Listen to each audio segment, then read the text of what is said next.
Olá, bem-vindo, bem-vinda à nossa 15ª aula.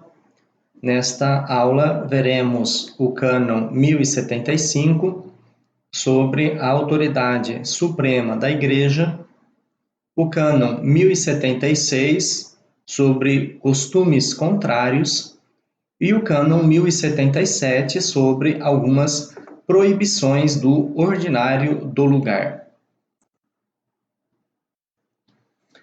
Então, em relação à autoridade competente, para que autoridade competente? Para se determinar quais são ou não são os impedimentos dirimentes em relação ao matrimônio. O cânon 1075 declara que compete exclusivamente significa que nenhuma outra autoridade tenha competência a não ser a autoridade suprema da Igreja, para declarar autenticamente em que casos o direito divino proíbe ou dirime o matrimônio. Então, aqui nós temos que perceber quem é a autoridade suprema da Igreja. Deem uma olhadinha no cânon 330, 331 e 336, que nós vamos perceber quem que é esta autoridade suprema. Ou seja, o Romano Pontífice, que é o sucessor de Pedro, e o Colégio dos Bispos em comunhão com o Romano Pontífice. Se o Colégio dos Bispos não está em comunhão com a sua cabeça, que é o Romano Pontífice, o primo inter pares, se não tiver esta comunhão, o colégio episcopal não tem nenhuma autoridade sobre a Igreja. Então, o colégio episcopal só pode agir quando estiver em plena comunhão com o Romano Pontífice. Então, esta é a autoridade suprema da Igreja, o Romano Pontífice e o Colégio Episcopal em comunhão com o Romano Pontífice. Então, para que existam esses impedimentos dirimentes ao matrimônio, somente a autoridade suprema, em relação ao direito divino, pode declarar autenticamente. Nós vamos ver o que significa depois esta declaração autenticamente. Ou seja, a autoridade suprema da Igreja, ela não inventa o direito divino, ela apenas declara a partir do direito divino. Então, a fonte desta declaração da autoridade competente é o direito divino. Então, o direito divino, que já está estabelecido, que não é dado pela autoridade eclesiástica competente, exclusiva, mas que já existe, então, a autoridade competente apenas faz a declaração de um impedimento de direito divino que dirime ou proíbe o matrimônio. É claro que, pelo direito já existir, então a autoridade competente apenas declara. Parágrafo 2º. É também direito exclusivo quer dizer que nenhuma outra autoridade pode fazer isso, da autoridade suprema estabelecer outros impedimentos para os batizados. Aqui, então, nós estamos falando dos impedimentos de direito eclesiástico. Estes impedimentos de direito eclesiástico são aqueles que podem ser dispensados e estes impedimentos de direito divino que não podem ser dispensados, que nas aulas seguintes veremos quais são. A autoridade declarativa e institutiva da Igreja. Como já foi assinalado, os impedimentos podem ser de direito divino e de direito humano ou eclesiástico em relação aos batizados. Por que nós estamos falando aqui em relação aos batizados? porque o Código de Direito Canônico, as normativas da Igreja, dizem respeito àqueles que são batizados. A Igreja não tem a autoridade sobre aqueles que não são batizados. Nas duas hipóteses, a competência pertence exclusivamente à autoridade suprema da Igreja, ou seja, o Romano Pontífice e o Colégio dos Bispos em comunhão com ele.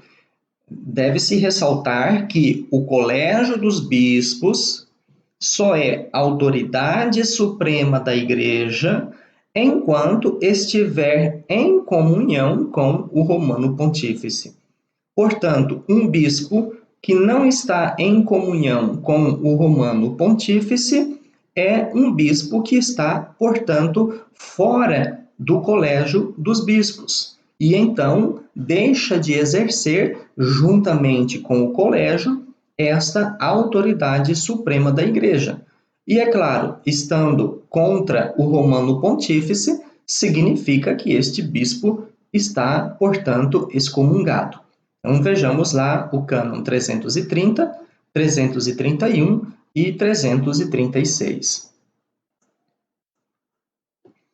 Relativamente aos impedimentos de direito divino, o poder da Igreja é somente declarativo, como eu já expliquei lá no cânon, que a autoridade suprema da Igreja pode apenas declarar, não cria um direito divino. O direito divino já existe, então ela apenas declara, né, aquilo que já existe, ou seja, declarar significa interpretar, vejam bem, e se limita somente a interpretar autenticamente o sentido e o objetivo deste impedimento divino, como custódia do depósito fidei e mestra da humanidade, que acredita, mas não pode, de forma alguma, lhe modificar e nem mesmo dispensar por si mesma deste direito.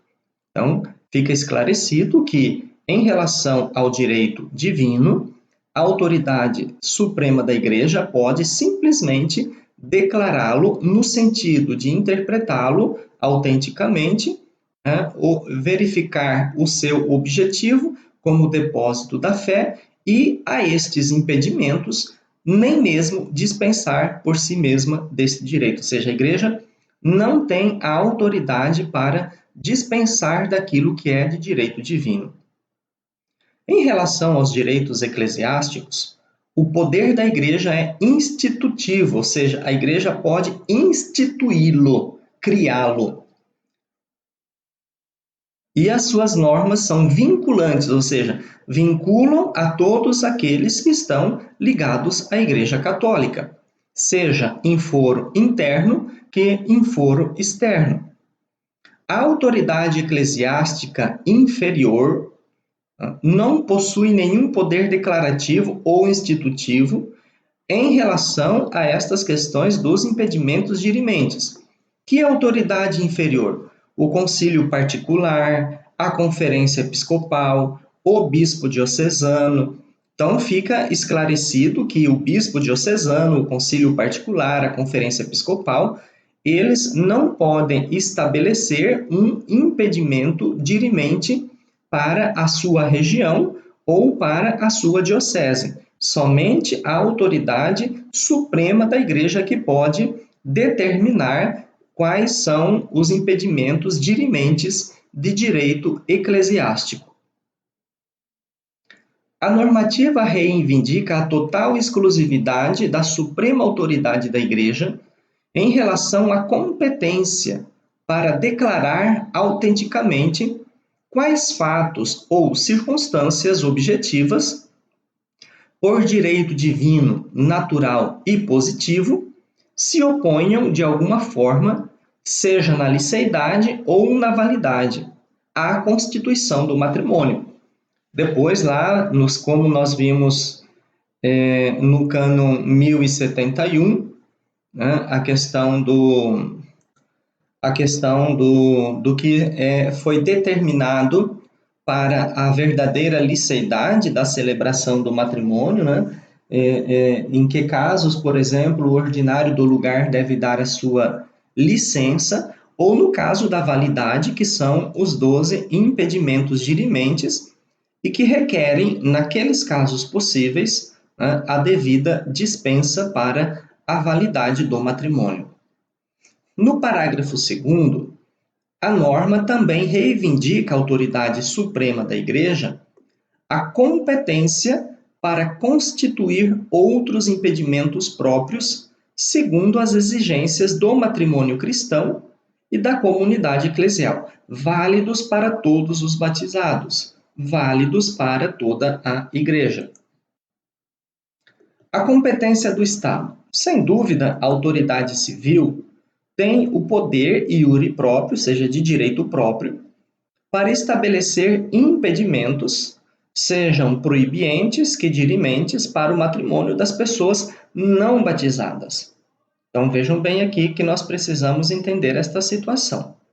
Para o matrimônio cristão, quem estabelece impedimentos dirimentes é a autoridade suprema da Igreja. Agora, para aqueles que não são batizados, que não fazem parte da Igreja, então, o Estado tem o direito próprio de estabelecer os seus impedimentos dirimentes para o matrimônio. E também, quando se fala do efeito meramente civil do matrimônio, a autoridade civil é que tem o direito próprio de estabelecer estas normativas para o efeito meramente civil do matrimônio. Isto significa que a autoridade civil não pode determinar ou estabelecer impedimentos dirimentes para o matrimônio realizado na Igreja Católica. Um tal poder, que deve ser exercitado no respeito da lei natural, ou seja, este direito civil deve ser respeitada a lei natural, é reconhecido formalmente pela Igreja, como manifestado em resposta da Congregação para a Propaganda da Fé de 4 de setembro de 1921, caso queiram procurar na coletânea da Sacra Congregationes de Propaganda Fidei, Roma 1097, 1, página 744. Sobre o matrimônio dos católicos, submetidos exclusivamente à lei da Igreja, Cano 1059, o Estado, salvo a competência para os efeitos puramente civis, veja lá Cano 1059, não tem nenhum poder e nem pode estabelecer impedimentos reservados de modo exclusivo à autoridade eclesiástica. Então, esta é a resposta da Congregação para a Propaganda da Fé de 1921. Qualquer impedimento estabelecido pelo Estado para os católicos não tem nenhum valor, pois seria uma ingerência ilegítima. Então, a autoridade civil pode estabelecer impedimentos para os efeitos puramente civis, e não para os efeitos religiosos, e não para o efeito eclesiástico. Somente no foro eclesiástico, quem tem esta competência é a autoridade eclesiástica suprema. O cano 1076 fala-nos de alguns costumes que não podem existir dentro da normativa canônica. Então, é reprovado o costume que introduza algum impedimento novo ou que seja contrário aos impedimentos existentes. Então, o que nós podemos entender aqui? Quanto aos costumes que podem obter força de lei, que nós já sabemos que o direito consuetudinário é o primeiro direito que nós temos, e é um verdadeiro intérprete da lei, quanto aos costumes que podem obter força de lei e derrogar aqueles existentes, é expressamente disposto que estes não podem introduzir um novo impedimento e nem serem contrários àqueles vigentes. Então, eu já dou em seguida alguns exemplos destes costumes que são contrários e que não podem colocar um novo impedimento e nem ser contrário àqueles que existem.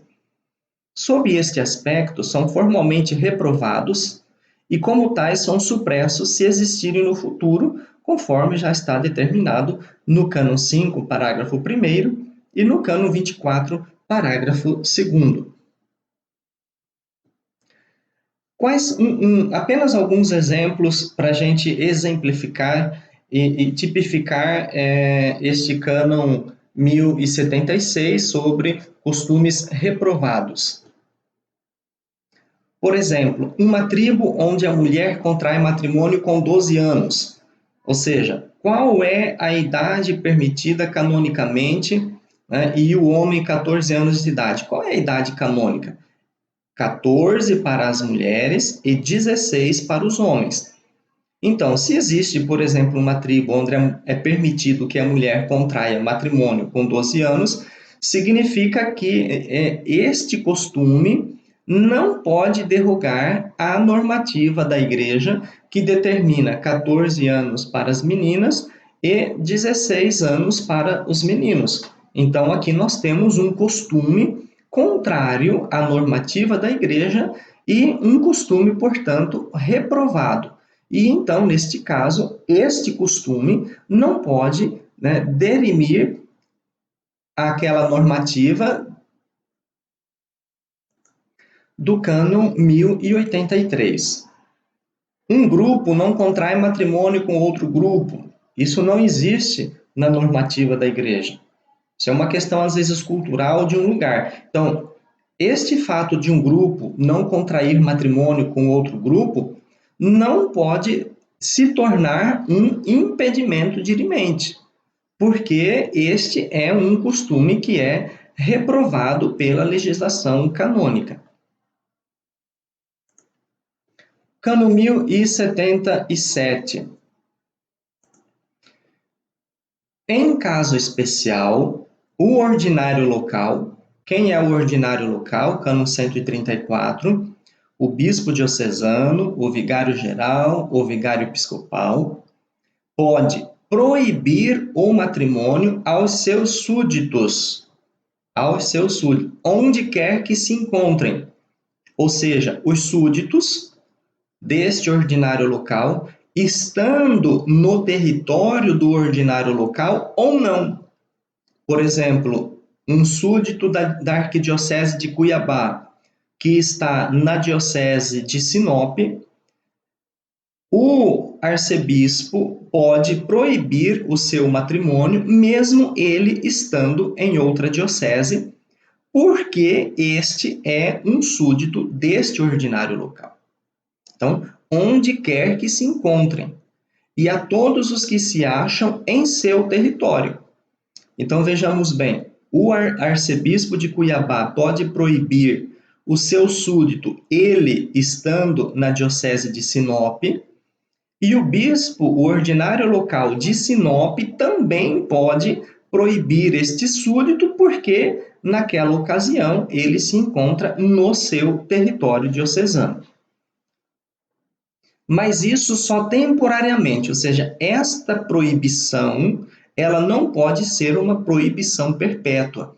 Ela só pode ser temporária e por uma causa grave. Então, o direito, na verdade, ele não vai especificar qual é esta causa grave.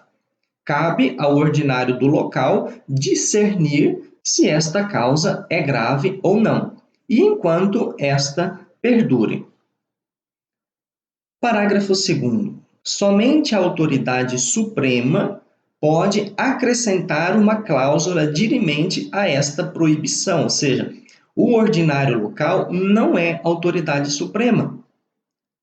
Quando que o ordinário, o bispo diocesano, ele só é autoridade suprema quando declaram junto com o magistério, o colégio episcopal. Então, neste caso aqui, a autoridade suprema da igreja, tratamos em relação ao Romano Pontífice. Então, quando existir esta proibição, somente a autoridade suprema pode acrescentar uma cláusula dirimente a esta proibição.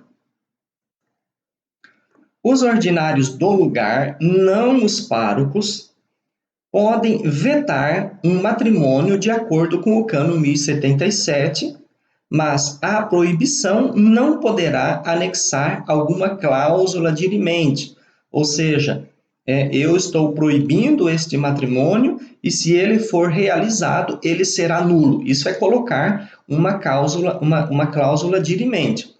Não, neste caso, o ordinário local só pode, estou proibindo este matrimônio. Agora, claro, se não existe nesta proibição um impedimento dirimente e o matrimônio for celebrado, ele eventualmente, claramente será válido, que é de exclusiva competência da Suprema Autoridade da Igreja. A proibição está sujeita a várias condições. O atual Código de Direito Canônico reconhece ao ordinário do lugar a faculdade para proibir as celebrações do matrimônio, seja dos próprios súditos, onde quer que se encontrem, seja de todos aqueles que vivem atualmente no seu território, salvaguardando, é óbvio, o radical direito de cada um às núpcias. Então, vejamos bem que este direito às núpcias de um homem com uma mulher, né, é um direito superior ao direito de proibir o matrimônio. Então, muitas vezes perguntam, mas por que a igreja então não proíbe certo matrimônio? Porque o direito às núpcias é um direito superior ao direito eclesiástico. Porque o direito às núpcias é um direito divino, não é um direito eclesiástico. Então, por isso que, às vezes, a igreja, mesmo vendo claramente, não proíbe o matrimônio, porque este direito às núpcias se trata de um direito divino e um direito divino não pode ser proibido ou modificado. Para essa proibição, requer-se a existência de uma causa grave e somente enquanto ela perdurar.